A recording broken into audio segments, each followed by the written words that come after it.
My friends, I am on my way to recovery. I had a little bit of a setback this past weekend because my heart went into AFib due to one type of medication. So I had to go back to do a procedure called cardioversion, where they jolt you and they set your sinew rhythm back to normal. And that went very well. So I came back last night, and I took one sleeping pill that finally worked and was unbelievable. I had about 7 hours of rest. Excuse me, my throat is still kind of sore. And I was reflecting. First of all, I want to say a couple of things. Thank you so much for all your prayers. I can't reach everybody individually because there are so many that came to visit at the hospital, even at the house. Many more that prayed everywhere. I was mesmerized also by Italians that I don't even know, but are listening to the program Equip Plus. And I was very touched. I was very touched because it goes in line with the video that I've done previously about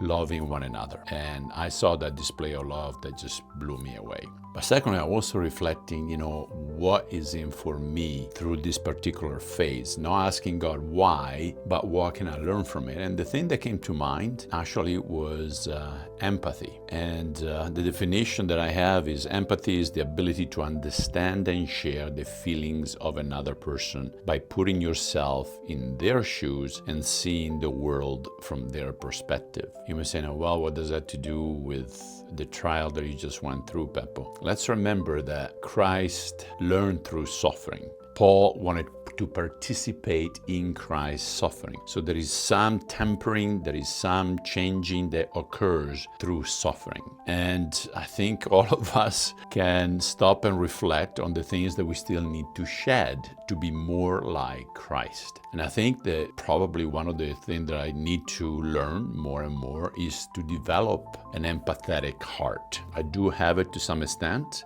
but not as much as I need to. Perhaps I need to become more like a Barnabas. I think this came for psychology today. It says that you can test for empathy by observing someone else's responses to emotional situations, noticing their listening habits, and evaluating their nonverbal communication cues. Empathetic individuals actively listen, show curiosity about your perspective, validate your feelings, offer support, and put themselves into your shoes to understand your experience. Conversely, a lack of empathy can be indicated by indifference to others' feelings, poor listening skills, inappropriate responses, and a focus on oneself rather than the person in need. Anyways, I don't want to go too long because it's kind of tiring still. But again, thank you so much for your prayers. This is my short reflection for today, and hopefully somebody can glean something positive for their own life and their own growth. Oh, one more prayer request for those of you that are still praying for me. I would love to be able to fly to France on September 15th to officiate my daughter's wedding. But I also need to listen to the physicians because that will be roughly 3 weeks after the surgery. So I got to be cautious and I want to use wisdom. So I'm sure that Isabella would rather have an alive father than a dead one that just did a ceremony. So keep that in your prayers. I love you and I'll see you next time, Lord willing.